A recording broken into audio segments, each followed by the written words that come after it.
I was reviewing quarterly projections in my Seattle hotel room when my phone rang. The screen displayed a name I rarely looked forward to seeing: Amanda, my stepmother. "Phyllis, I just emptied your trust fund," she announced with unmistakable glee. "Every penny your mother left you is now in Brittany's account. She deserves it more than you ever did." I felt my heart stop, then restart with thundering force. My entire inheritance, gone. "Thanks for letting me know," I replied calmly, my voice betraying nothing of the storm within. That measured response was the beginning of something Amanda never saw coming. As soon as I hung up, I sank onto the edge of the hotel bed, my legs suddenly unable to support me. The trust fund represented $1.2 million, plus irreplaceable family heirlooms from my mother.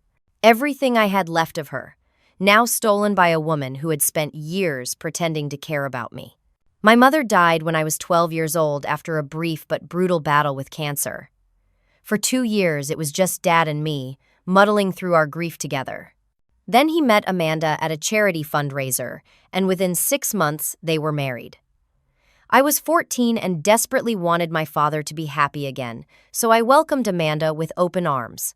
She brought her daughter Brittany, who was 2 years younger than me. In those early days, Amanda seemed wonderful. She organized my birthday parties, attended my school events, and claimed to cherish the role of being my stepmother. But slowly, things changed. Small comments about how I wasn't trying hard enough to bond with Brittany. Suggestions to my father that my academic achievements weren't as impressive as they seemed. She began to create distance between my father and me, scheduling family trips when she knew I had important school events, then making me feel guilty for choosing not to join them. Through it all, I kept my head down and focused on building my future. I earned a scholarship to study finance, graduated with honors, and secured a position at a respected investment firm. Meanwhile, Brittany dropped out of 3 different colleges, each time receiving comfort and another chance from Amanda and my father. He funded one failed business venture after another for her, always at Amanda's insistence that Brittany just needs a little more support to find her path. I never complained. I loved my father too much to add to his burdens, especially after he was diagnosed with heart problems 4 years ago. I visited every weekend, maintained a polite relationship with Amanda and Brittany, and built my career with determination. When Dad died 6 months ago, I was devastated, but not surprised to learn he had left most of his assets to Amanda. He had always assured me that my mother's trust fund would come to me when I turned 30, as stipulated in her will. That milestone birthday was just 3 months away. Now, according to Amanda, it was all gone. I opened my laptop with shaking hands, determined to assess exactly what had happened. As I logged into my bank accounts to check my own finances, I noticed something peculiar in my transaction history. Small withdrawals, between $50 and $200, appeared regularly over the past several years. They were labeled as transfers to an account I didn't recognize. My breath caught. I dug deeper, pulling up years of statements I normally glanced at only briefly. The pattern was unmistakable. Regular withdrawals, starting small about 5 years ago, gradually increasing in frequency and amount. My father had set up joint access to my accounts years ago in case of emergencies when I first went to college. Amanda must have gained those credentials after his death. This wasn't just about the trust fund. Amanda had been systematically stealing from me for years, right under my nose. The betrayal cut deeper than I could have imagined. The next morning, I called my bank's fraud department and explained the situation. The representative was sympathetic but firm. I would need to file a police report to investigate unauthorized transactions, especially since the account had been jointly accessible. "These withdrawals have been happening for years," he noted. "Why are you only reporting them now?" It was a fair question, one that made me question my own attention to detail. How had I missed this? I was a financial analyst, for heaven's sake. The answer was painful. I had trusted family completely, never imagining they would steal from me. I hadn't been watching for threats from within my own household. I called my best friend Jessica as soon as I finished with the bank. She and I had been friends since college, and she now worked as a paralegal at a law firm in our hometown. "She did what?" Jessica exclaimed when I explained what happened. "Phyllis, that's straight-up theft. The trust fund might be complicated because of how your dad left things, but taking money directly from your personal accounts? That's criminal." "I don't even know where to start," I admitted, pressing my forehead against the cool window of my hotel room. Seattle's skyline blurred through my tears. "You start by coming home immediately," Jessica said firmly. "My firm has an attorney who specializes in estate fraud. I'll set up a meeting for tomorrow." I changed my flight and was back in our hometown of Springfield by that evening. Jessica picked me up at the airport, her expression a mixture of concern and determination. "We're going to fix this," she promised, squeezing my hand. "I just can't believe she would do this," I said, "and that Brittany would accept money she knows was meant for me." Jessica's expression hardened. "I can believe it. Amanda has always treated you like competition instead of family. Remember when she accidentally left you off the invitation list for your dad's 60th birthday party?" I did remember. I'd shown up anyway, having heard about it from one of Dad's friends. Amanda had been coldly polite while explaining to guests that there must have been a mix-up with the invitations. Dad had been too happy seeing me to notice the tension. That night, I stayed in Jessica's spare bedroom and spent hours documenting everything I could remember about the trust fund and my accounts. When I checked my work voicemail, I discovered something crucial. My company phone automatically recorded all calls for compliance purposes. I had Amanda's admission about taking the trust fund on record. The next day, Jessica introduced me to Grace Wilson, an attorney who specialized in estate fraud. "Tell me everything," Grace said after the introductions. Her office was minimalist but warm, with credentials displayed discreetly on the wall behind her desk. I explained about my mother's trust fund, my father's death, and Amanda's call. I played the recording, watching Grace's eyebrows rise at Amanda's brazen admission. "Do you have a copy of your father's will?" she asked when I finished. "Not with me, but I know where it's kept at the house. We need that document. Based on what you've told me, there may be specific protections for the trust that Amanda has violated." I hesitated. Amanda and Brittany live there now. I'm not sure when I could get in without confronting them. "Do you still have a key?" I nodded. Dad insisted I keep one even after I moved out. "Then use it," Grace advised. "You have every legal right to access your father's documents, especially if you believe fraud is being committed against his estate. Just don't take anything except copies of the documents we need." That evening, I drove past my childhood home several times before finding the courage to pull into the driveway. Relief washed over me when I saw that neither Amanda's luxury SUV nor Brittany's convertible was present. I used my key and entered quickly, feeling like an intruder in the home where I'd grown up. Dad's office was on the first floor, a warm room with built-in bookshelves and the leather chair where he used to read to me when I was little. I moved directly to his desk, found the key to his filing cabinet hidden in its usual spot in the desk drawer, and located the folder containing his will and trust documents. As I made photos of each page with my phone, something caught my eye. A leather-bound journal I recognized as my father's sat on the bottom shelf of his bookcase. Dad had kept journals for as long as I could remember. I picked it up, noting the dates on the spine covered the year before his death. I knew I should leave, but something compelled me to open that journal. The entry from about 3 months before his death made my blood run cold. "Amanda's spending has become concerning. Large withdrawals from our joint account with vague explanations." When I asked about the money for Brittany's business course, she became defensive. "I'm beginning to wonder if I've been blind to something important. Need to speak with Frank about adjusting my will." Frank was my father's longtime business partner and closest friend. They'd built their construction company together from the ground up.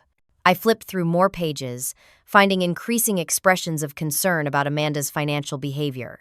In one of the final entries, dated just 2 weeks before his fatal heart attack, he wrote, "Meeting with Frank tomorrow, taking precautions about Phyllis's inheritance." Can't shake the feeling something isn't right. My hands trembled as I replaced the journal and continued my search. In the back of the filing cabinet, I found a folder labeled B's Business. Inside were bank statements showing transfers from my father's account to Brittany's, labeled as business investments. But attached to them were printouts of emails between Brittany and Amanda discussing how they would spend the money on vacations and shopping, with explicit mentions of keeping my father in the dark. These weren't failed business ventures. They were deliberate scams to siphon money from my trusting father. And Brittany wasn't just a beneficiary of Amanda's current theft. She had been an active accomplice for years. I took photos of everything, replaced the files exactly as I'd found them, and left the house with my heart pounding. I had what I needed, but the discovery that Brittany had been involved in manipulating my father felt like a fresh wound on top of everything else. A week later, I received a text from Amanda. "We need to discuss the trust situation. Meet us at the house tomorrow at 2. I consulted with Grace before responding. "This is good," she assured me. "Go to the meeting, act defeated, get them talking, but don't reveal what you know yet. We need more evidence before we make our move." I agreed to the meeting, my stomach churning with anxiety. When I arrived at the house, Amanda greeted me with a smile that didn't reach her eyes. "Phyllis, come in. Brittany and I were just discussing how to handle this situation maturely." Brittany sat in the living room, scrolling through her phone with studied indifference. She glanced up briefly as I entered. "Hey," she said, as if we were meeting for a casual coffee rather than discussing how she had accepted my stolen inheritance. "I've been thinking about what you told me," I began, taking a seat across from them, "about the trust fund." "Yes, well." Amanda smoothed her already perfect hair. "It was a difficult decision, but your father always intended for us to be taken care of. The trust fund stipulations were outdated, and as executor of his estate, I had to make adjustments." "Adjustments?" I repeated, fighting to keep my tone neutral. "The money is being put to better use with Brittany," Amanda continued. "She's starting a new business venture. Very promising." She gestured to Brittany, who suddenly became animated. "It's a wellness brand," Brittany explained, her eyes bright with excitement. "Supplements, skincare, coaching services. I've already signed a lease on a commercial space. Want to see the renderings of the interior design?" Without waiting for my response, she pulled up images on her phone of a lavishly decorated space that looked more like a luxury spa than a viable business. The estimated renovations alone would cost hundreds of thousands of dollars. "That looks expensive," I commented. "Only the best for my brand," Brittany replied smugly. "I've also ordered inventory and hired a web design team. Oh, and I put a deposit on a new Tesla as my company car. Business expense, you know." Amanda beamed at her daughter. "Brittany has vision. She just needed the capital to make it happen. Your mother's money was just sitting there, while Brittany had real plans." I clenched my fists in my lap, hidden from their view. "I see. And what about the personal items? The jewelry and family photos?" "A flicker of something guilt, perhaps?" crossed Amanda's face before she composed herself. "Those old things? Most were outdated and not valuable. We sold what we could and donated the rest." It was a lie. My mother's jewelry collection included antique pieces passed down through generations, including her grandmother's Art Deco engagement ring that I had always loved. The thought of those treasures being sold off to fund Brittany's wellness brand made me physically ill. "I understand," I said softly. "So what is it you wanted to discuss today?" Amanda exchanged a glance with Brittany before pulling out a folder. "Just some paperwork. We need you to formally relinquish any claims to the trust. Legal formality, really, since the funds have already been properly reallocated." She slid several documents toward me along with a pen. I pretended to read them while she continued talking, growing more confident with my apparent submission. "You know, Phyllis, I've always found it strange how your mother set up that trust. Almost like she didn't trust your father to manage the money properly." Her tone was conversational, but the barb was deliberate. Not that it matters anymore. "Why did you wait until now?"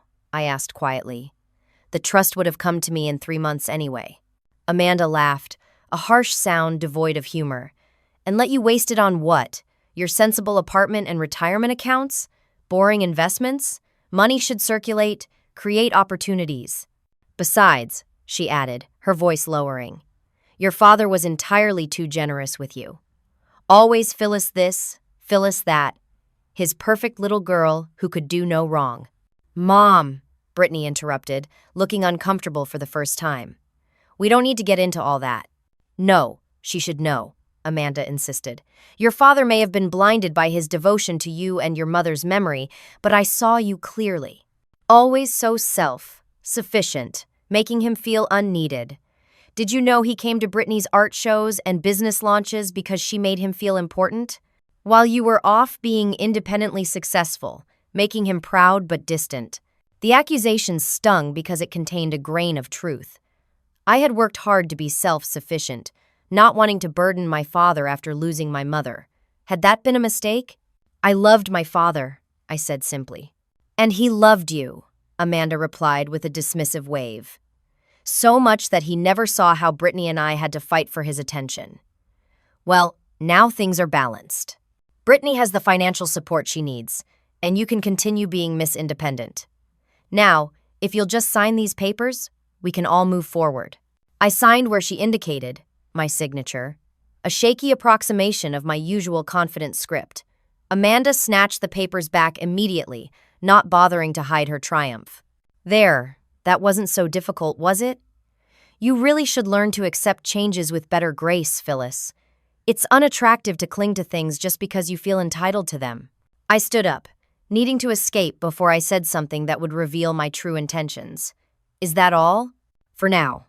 Amanda's smile was cold. I'm sure we'll be seeing you at family events. We are still family after all. As I reached the door, my phone rang. The caller ID showed Frank Watson, my father's business partner. I answered as I walked to my car. Phyllis? It's Frank. I've been trying to reach you for days. We need to talk about your father's estate. There's something you don't know. Can I come to your office now? I asked, my heart racing. Please do. This is important. 30 minutes later, I sat across from Frank in his office at the construction company headquarters. He looked older than I remembered, the lines in his face deeper since my father's funeral. Your father came to me about 3 months before he died, Frank began without preamble.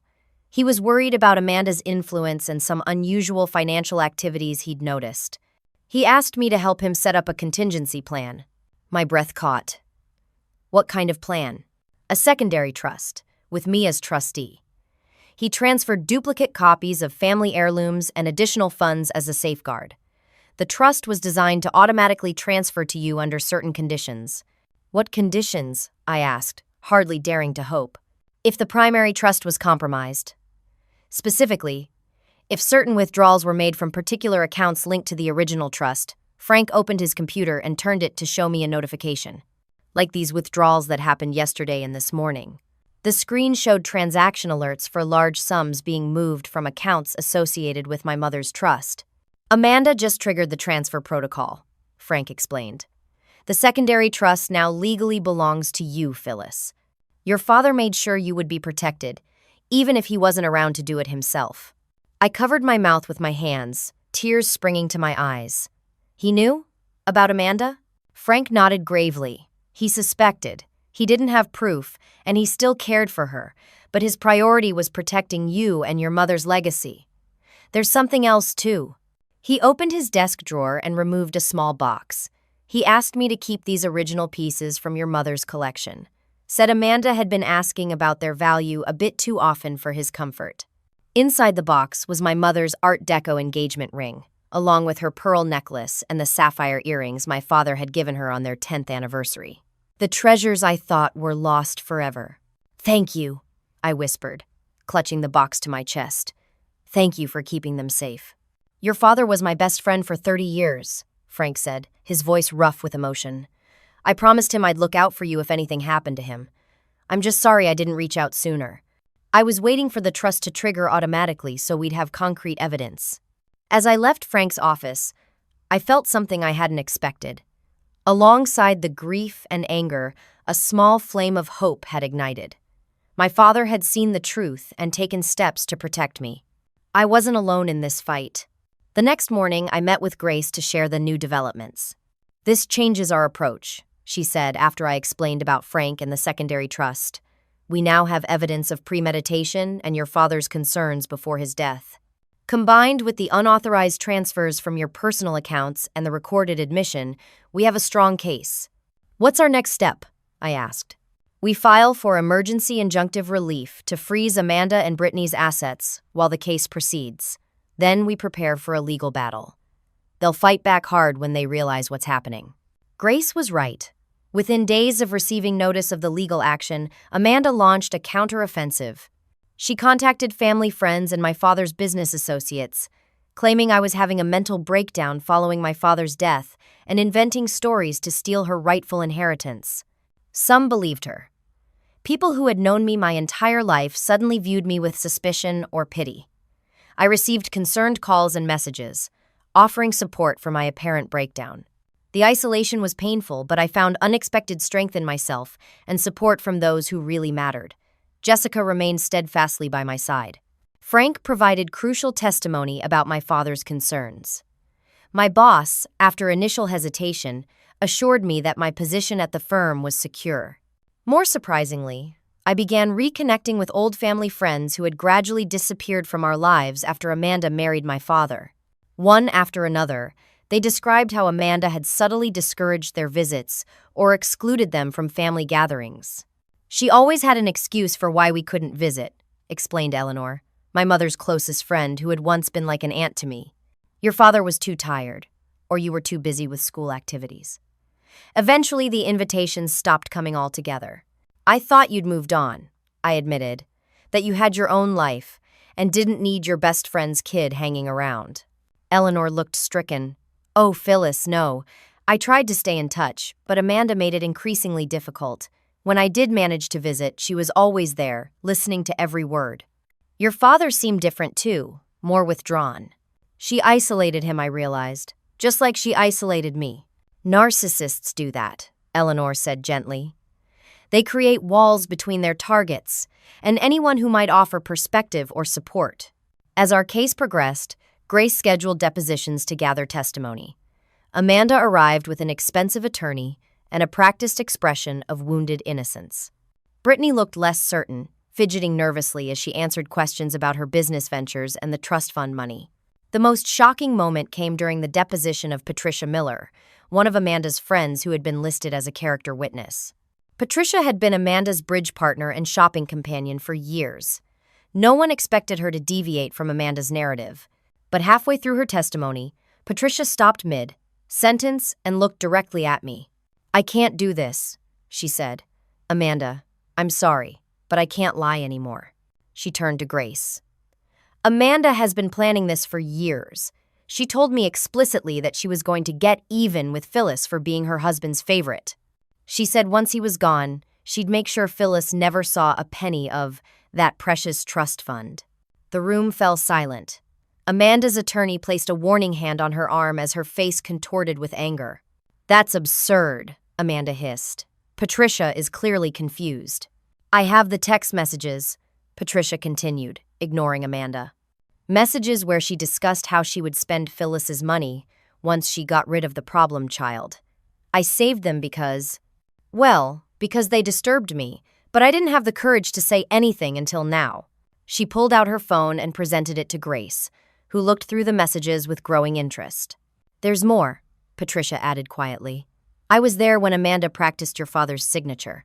She said it was for a birthday surprise, but I think she may have forged documents related to the trust." Amanda stood up abruptly. "This is slander. Patricia is jealous of my relationship with my husband.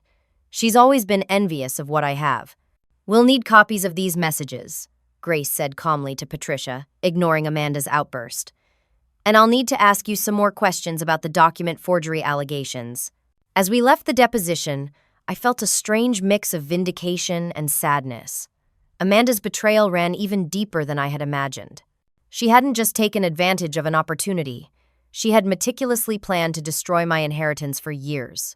"This is a significant development," Grace told me.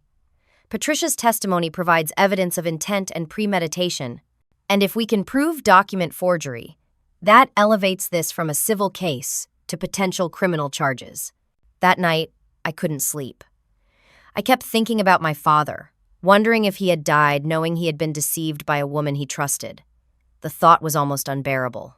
The legal proceedings took on new urgency when we discovered that Amanda and Brittany were attempting to liquidate assets and transfer funds offshore. The court granted our request to freeze their accounts, but they had already moved a significant amount beyond easy reach. Amanda's attacks became more personal and desperate. She created a narrative that I was mentally unstable, claiming my father had been concerned about my obsessive tendencies. She even sent an anonymous package to my employer containing fabricated evidence of professional misconduct, including altered emails suggesting I had shared confidential client information. My boss called me into his office the day the package arrived. "Phyllis, I have to place you on administrative leave while we investigate these allegations. I want to believe they're false, but we have to follow protocol." I sat in stunned silence as he explained the process. I would continue to receive my base salary but not my bonuses or commissions, which constituted a significant portion of my income. The timing couldn't have been worse. The legal battle was draining my savings, and now my income was severely reduced. That evening, I hit my lowest point. Sitting alone in my apartment, surrounded by legal documents and financial statements, I seriously considered settling the case just to end the nightmare. Maybe I could salvage some portion of the inheritance and move on with my life. The emotional toll was becoming unbearable. Jessica arrived unannounced with takeout food and determination. "You are not giving up," she announced, setting down bags of my favorite Thai dishes. "Amanda is getting desperate because she's losing. That's why she's fighting so dirty." "I'm tired, Jess," I admitted. "And now my professional reputation is at stake too. All the more reason to see this through. If you settle, that smear on your reputation stands unchallenged." She began unpacking the food with brisk efficiency. "Besides, Grace called me. She's found something big." "What is it?" She wouldn't tell me details over the phone, but she said it's game-changing. "We're meeting her tomorrow morning." The next day, Grace welcomed us into her office with uncharacteristic excitement. "I've been doing some deeper background research on Amanda," she explained. "Standard procedure in cases like this, but I wasn't expecting to find what I did." She turned her computer screen toward us, showing a newspaper article from a small town in Oregon, dated 15 years ago. "Amanda Wilson, age 35, married Harold Jenkins, widower and local business owner," I read aloud. "Wilson brings her daughter Brittany to the new family." I looked up, startled. "Brittany with an E? Not Brittany?" Grace nodded. "Different spelling, same person. They changed it when they moved here. And Amanda's last name before your father wasn't Wilson, it was Jenkins, from her previous marriage." "So she was married before," I said, not understanding the significance. "That's not unusual." "Keep reading," Grace urged. The article continued with typical small-town wedding coverage. But near the end was a sentence that made my blood run cold. Jenkins' daughter from his first marriage, Stephanie, served as junior bridesmaid. "She had another stepdaughter," I whispered. "Yes. And guess what happened to Harold Jenkins?" Grace pulled up another article, dated 3 years later. "Harold Jenkins, age 62, died of heart failure. He left his estate to his wife, Amanda Jenkins, with provisions for his daughter Stephanie to receive her mother's trust fund upon turning 30. The parallels were too precise to be coincidental." "I tracked down Stephanie Jenkins," Grace continued. "She's 32 now, living in Portland. According to her, Amanda systematically isolated her father from family and friends, encouraged Brittany's excessive spending as business ventures, and ultimately prevented Stephanie from receiving her inheritance by claiming financial hardship and legal technicalities." "It's the exact same pattern," Jessica said, her expression horrified. "Stephanie is willing to testify," Grace added. "She's been trying to rebuild her life after losing both her father and her inheritance. When I told her about your case, she immediately offered to help. She said, and I quote, 'I don't want another daughter to go through what I did.'" The realization hit me like a physical blow. Amanda wasn't just opportunistic. She was predatory. She had deliberately targeted my father, a vulnerable widower with assets and a daughter, just as she had targeted Harold Jenkins before him. "We need to talk to Stephanie immediately," I said. 2 days later, Stephanie Jenkins sat across from me in Grace's office. The resemblance to my own situation was uncanny, as she described Amanda's gradual manipulation of her father, the isolation from family support, and the eventual theft of her inheritance. "The worst part wasn't even the money," Stephanie said, her eyes showing the same hurt I felt. "It was watching my father change, become someone who couldn't see what was happening right in front of him. By the end, I barely recognized him." "Did you fight it?" I asked. "The loss of your inheritance?" She nodded, a bitter smile crossing her face. "I tried, but I was younger than you, just 22 when my father died. I didn't have resources or support. Amanda had isolated us so completely that I had nowhere to turn. By the time I found a lawyer willing to take the case, she had moved most of the assets and could argue the statute of limitations on others. "I'm so sorry," I said, reaching out to squeeze her hand. "Don't be sorry. Be smarter than I was. Beat her." Stephanie's expression hardened with determination. "I've spent 10 years rebuilding my life from scratch. I'm doing okay now, but I'll never get back what she took from me. Not just the money, but the years I should have spent grieving my father instead of fighting his widow. I wish I'd known about you before," I said. "Maybe I could have warned my father." "You couldn't have known." Amanda is careful to cover her tracks. After she finished with us, she and Brittany changed their names slightly and moved to a new state. New identities, same playbook. As Stephanie shared more details of her experience, a strategy began to form in my mind. With her testimony, Patricia's evidence of forgery, and Frank's account of my father's concerns, we had a compelling narrative of a calculating predator who had done this before and would likely do it again if not stopped. When I shared my thoughts with Grace, she nodded approvingly. "This is no longer just about recovering your inheritance, Phyllis. This is about holding Amanda accountable for a pattern of predatory behavior targeting vulnerable families. The court needs to see the full picture." The day of the court hearing arrived with a sense of finality. After months of preparation, evidence gathering, and legal maneuvering, the case would finally be heard before a judge. The courtroom was more crowded than I expected. Amanda had arrived in a conservative navy suit, looking every bit the wronged widow. Brittany sat beside her, wearing a similarly subdued outfit that barely resembled her usual flashy style. Their attorney, an imposing man with silver hair and a reputation for aggressive tactics, arranged papers at their table with studied confidence. On our side sat Grace, Jessica, Frank, Stephanie, Patricia, and several others who had come forward with accounts of Amanda's manipulation. Looking at our assembled witnesses, I felt a surge of gratitude. Despite Amanda's efforts to isolate me, I wasn't alone. The judge, a no-nonsense woman in her 60s, called the court to order. As Grace presented our case, I watched Amanda's composed facade occasionally slip when particularly damning evidence was presented. The recording of her bragging about taking my trust fund. Bank records showing systematic theft from my personal accounts. My father's journal entries expressing concern about Amanda's financial behavior. Grace methodically built the narrative, showing Amanda not as a grieving widow making difficult decisions, but as a calculating predator who had done this before. Stephanie's testimony was particularly powerful. As she described the parallels between her experience and mine, I could see the judge taking careful notes, her expression thoughtful. When it was the defense's turn, Amanda's attorney portrayed me as a resentful stepdaughter, unable to accept my father's love for his new family and jealous of his attention to Brittany. He suggested my father had verbally modified his wishes regarding the trust fund, though he presented no evidence to support this claim. "Miss Stanford has constructed an elaborate conspiracy theory," he argued smoothly, rather than accepting the painful truth that her father wanted to provide for his wife and younger daughter. "She has dragged an unrelated family from Oregon into this matter and convinced a former friend of my client to make false allegations. It was a compelling performance, designed to cast doubt on our evidence and paint me as emotionally unstable." The judge's neutral expression revealed nothing of her thoughts. By late afternoon, both sides had presented their primary arguments. The judge called a brief recess before the final statements and witness testimony. In the hallway outside the courtroom, I noticed Brittany standing alone, chewing nervously on her thumbnail, a habit from childhood she had never quite overcome.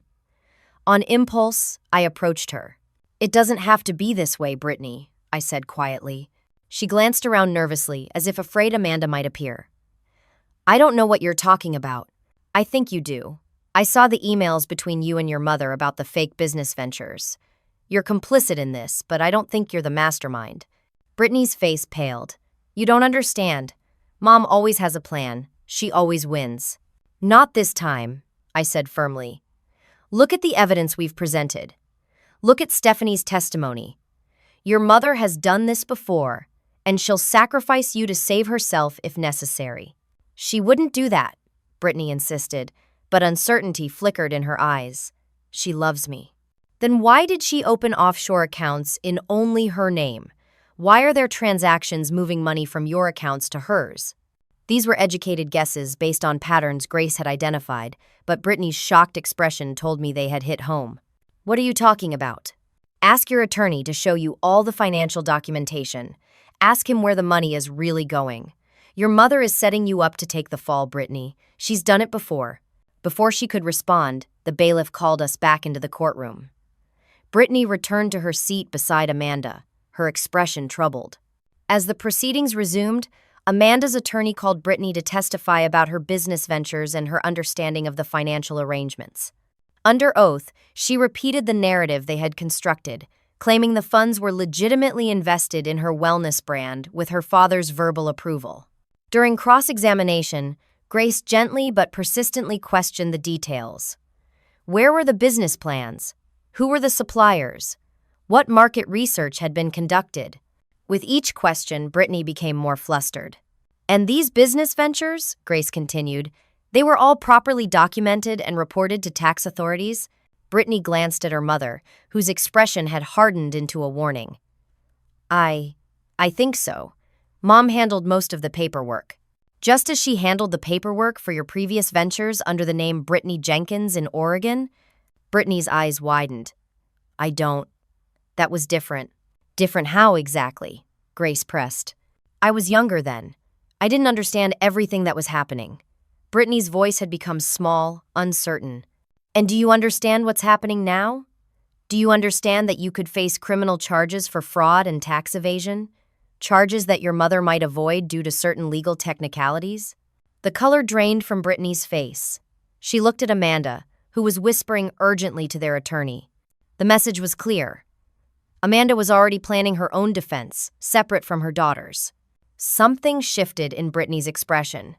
Years of manipulation and false promises seemed to crystallize into a moment of clarity. She straightened in the witness chair. I want to revise my testimony, she said clearly. Her attorney stood immediately. Your Honor, I request a brief recess to confer with my client. No, Brittany said firmly. I don't need a recess. I need to tell the truth. The courtroom fell silent. Amanda's face twisted with fury as she realized what was happening. Brittany, don't you dare, she hissed, loudly enough for everyone to hear. The judge's gavel came down sharply. Mrs. Stanford, you will remain silent or be removed from my courtroom. Miss Stanford, you may continue with your testimony. Brittany took a deep breath. Everything Phyllis said is true. My mother planned to take the trust fund money long before Mr. Stanford died. She told me we deserved it more than Phyllis did. She looked directly at me as she continued. There were never any real business ventures. It was all a way to get money from your father. And she hesitated, then continued with visible effort. Mom has been stealing from me too. The offshore accounts are only in her name. She told me they were joint accounts, but when I checked last night after talking to Phyllis, I discovered I have no access. Amanda stood up, her face contorted with rage. You ungrateful little… Mrs. Stanford, the judge interrupted sharply. Sit down immediately or you will be held in contempt. Amanda subsided, her eyes burning with hatred as she glared at her daughter. Brittany continued, her words tumbling out as if a dam had broken. Mom did the same thing in Oregon. She targeted Mr. Jenkins because he was a widower with money and a daughter. She made me change my name and how I spelled it when we moved here. She told me it was for a fresh start, but now I see it was to hide our past. She pulled out her phone. I have emails and messages from Mom explaining the whole plan. How we would spend Phyllis's money once her father was gone. How we would convince him that Phyllis didn't need the inheritance. She looked directly at me, her expression, a mixture of shame and determination. I'm sorry, Phyllis. I knew it was wrong, but Mom always had a way of making it seem like we deserved it more than you did. The judge addressed Amanda's attorney. Counselor, in light of this testimony, do you wish to confer with your clients? He looked from Amanda's furious face to Brittany's resolute one, clearly recognizing that his unified defense had just collapsed. Yes, Your Honor. I request a 30-minute recess. Granted. Court will resume in 30 minutes. During the recess, Amanda's attorney approached Grace with an offer. Amanda would return all remaining funds from the trust and my personal accounts in exchange for dropping all claims and signing a non-disclosure agreement. Grace brought the offer to me. It's not everything you're entitled to, but it would end this today. No further testimony, no extended legal battle. I thought of Stephanie, who had received no justice, of my father, whose trust had been betrayed, of the methodical way Amanda had isolated and manipulated our family.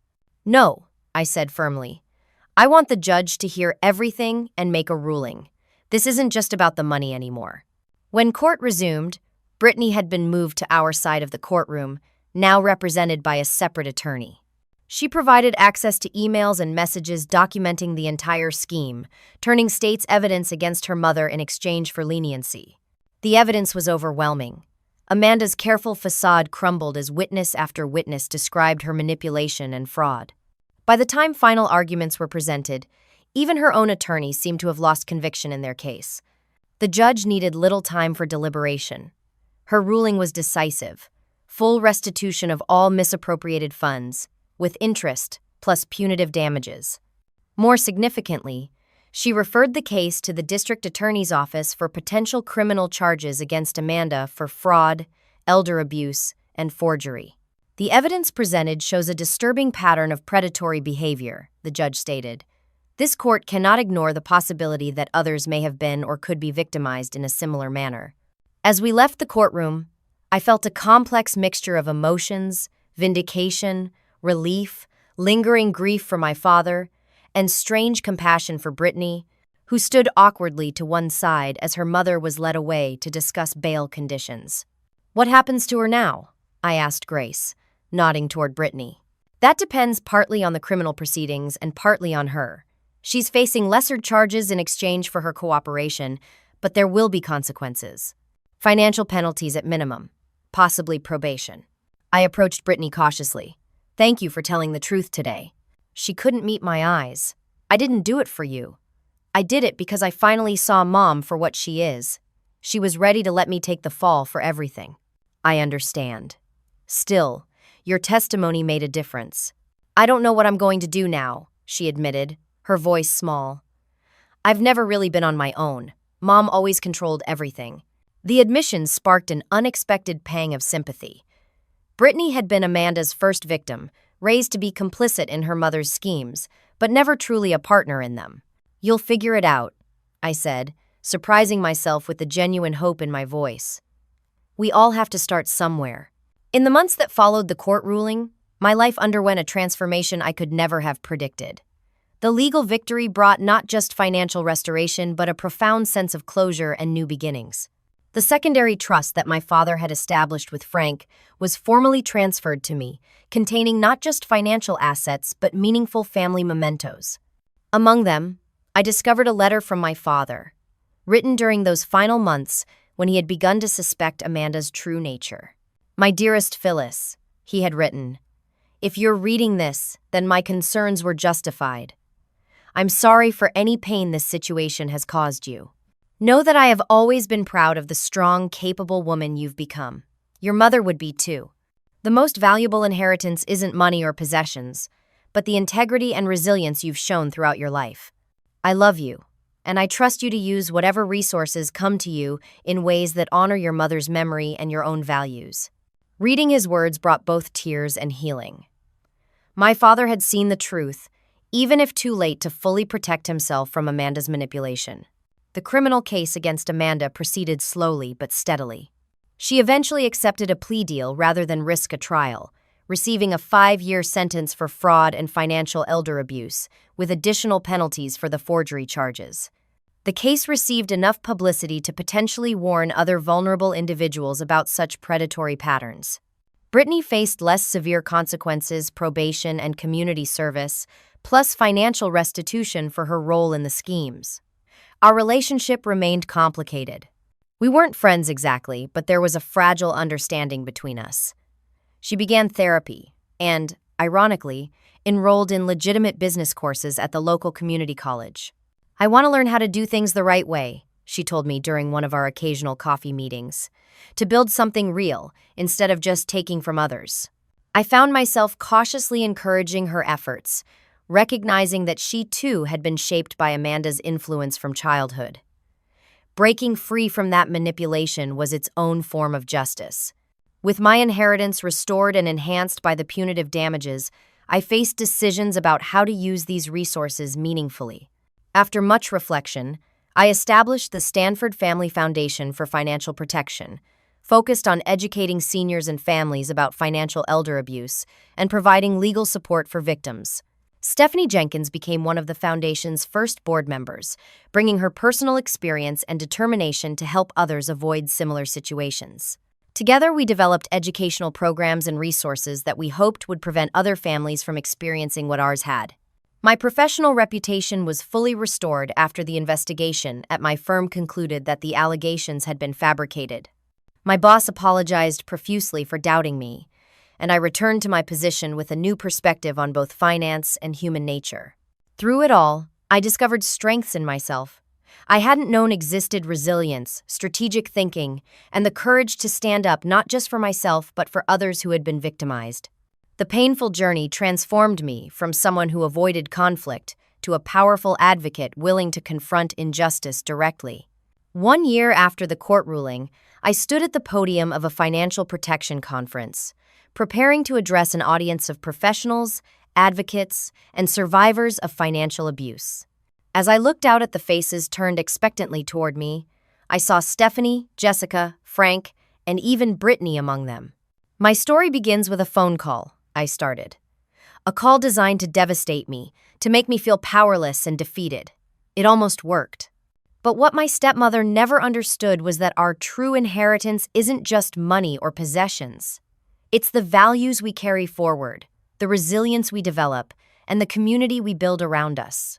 I paused, looking at the supportive faces before me. The greatest lesson I learned through this journey is that justice isn't just about what we recover for ourselves. It's about creating systems and support networks that protect others from experiencing similar harm. It's about transforming our pain into purpose and our losses into lessons that can help others. As I continued my address, I realized how profoundly my perspective had shifted. What began as a desperate fight to reclaim what was rightfully mine had evolved into a mission to protect vulnerable families and honor my parents' true legacy, not through wealth, but through integrity and compassion. The woman who had calmly said thanks for letting me know to a devastating announcement had found her voice and her power. And in that transformation lay the real victory, one that no one could ever take away. Have you ever faced a betrayal that forced you to stand up for yourself in ways you never expected? I'd love to hear about your experiences in the comments below. If this story resonated with you, please like, subscribe, and share it with others who might find strength in knowing they're not alone in facing family financial conflicts. Thank you for joining me on this journey, and I hope you find the courage to transform your own challenges into opportunities for growth and positive change.